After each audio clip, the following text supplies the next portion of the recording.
Greetings, everyone, and welcome to another episode of Night Live with Coach Chanel. Hi, I am Coach Chanel, and as always, I'm here to give you the secrets to CSEC English A exam or CSEC Spanish exam or CAPE Communication Studies. Tonight, it's actually all about CSEC English A, and what I'm working on is a program. What I'm going to talk about is a program that I am actually putting together for you to ace English A, CSEC English A, deliver excellent results for your English exam and all at your own pace, all from the comfort of your home or between classes or after classes or on your way to lessons or on your way home, anywhere you want, anytime you want, you would be able to access this information and you would be able to get better, be empowered to be better at CSEC English A and in general, writing on the whole, okay? Because listen, you are not just going to write an exam, you're going to use English even well beyond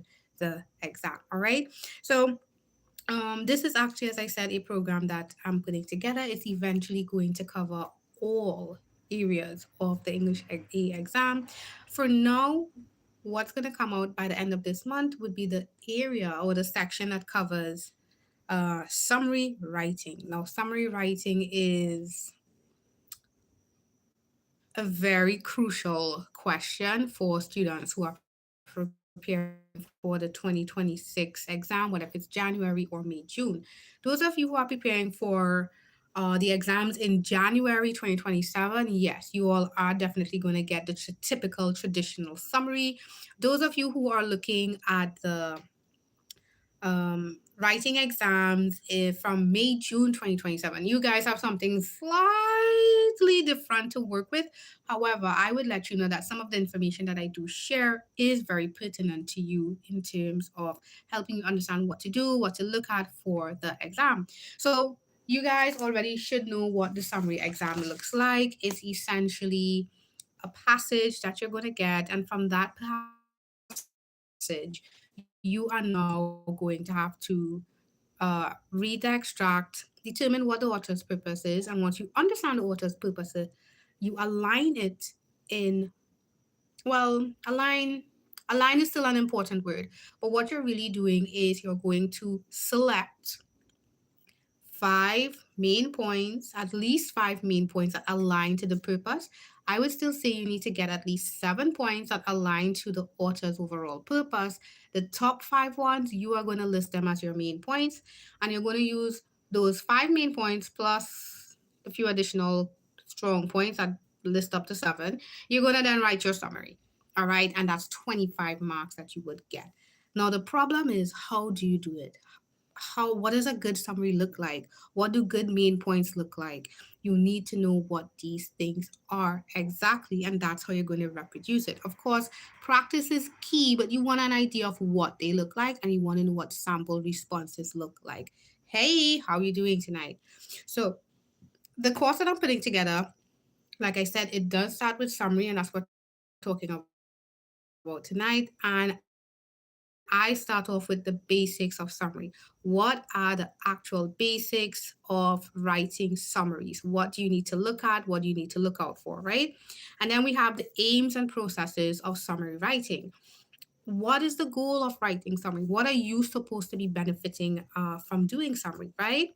Now, I know when you're writing summary, it's not always a case where you think, oh, am I going to fit from this? But when you're writing the English exam, you actually are developing writing skills. And in the development of these writing skills, you're actually going to be able to get better at summarizing things. Now, the beautiful thing is that summaries are something we do all of the time when you're chatting with your friends.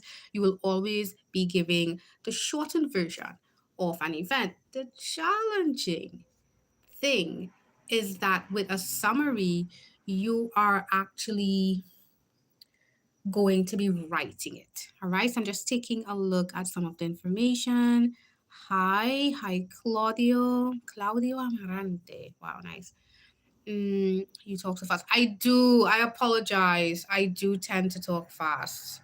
I apologize. I'll try to talk a bit slower from now on. I'm so sorry. It's because I'm so excited to give this information. I normally get pretty excited in my classes because I like to make sure that students and my learners really get the information, they get better at it. Um, Plus, I think I'm afraid I'll fall asleep because it's so late. Right. Can you still see me?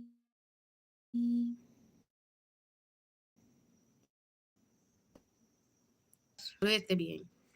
All right. So, um, since Claudio gave us that pretty good advice, um, I'm just gonna go and cover what each section of the course would contain. So summary would be four sections when you look at the ACE Excellent English program.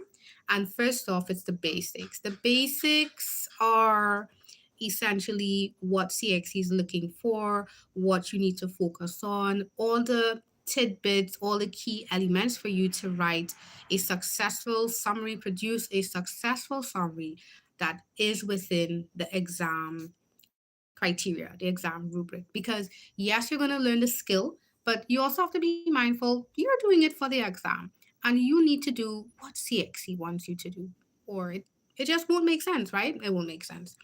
The second section is going to cover the aims and the processes of summary writing. What do you need to do for summary? What are you supposed to cover? And this is where you start to kind of get into what good examples of summary should look like, right? So that's the second section. And then the third section, I start to focus on very specific areas because for summary writing, especially those of you who are working with this paper up until January 2027, then you on the main points. And the last section is going to focus on the summary itself, producing the summary, right? So with the main points, you do have to improve your skill of reading the passage, identifying, hey, what's my main idea? What are the things that align with the author's purpose? And then ensuring that you write that in your own words. I know that's very difficult. So that's something that you do have to practice on, and maybe you do need examples. Again, one of the really key aspects of this course is that you do get examples, right? Then with the summary, the very same thing. What does a good summary look like? What is the criteria for a summary that's going to be ranked or well marked, receive higher end marks, which I think CXC calls superior marks, okay? How do you get there? And you want to be able to do that for the main points, which gives you 5 marks, and you want to be able to do that for the summary, which gives you which you can score 20 marks. All right. Now that's where the content is, but a really great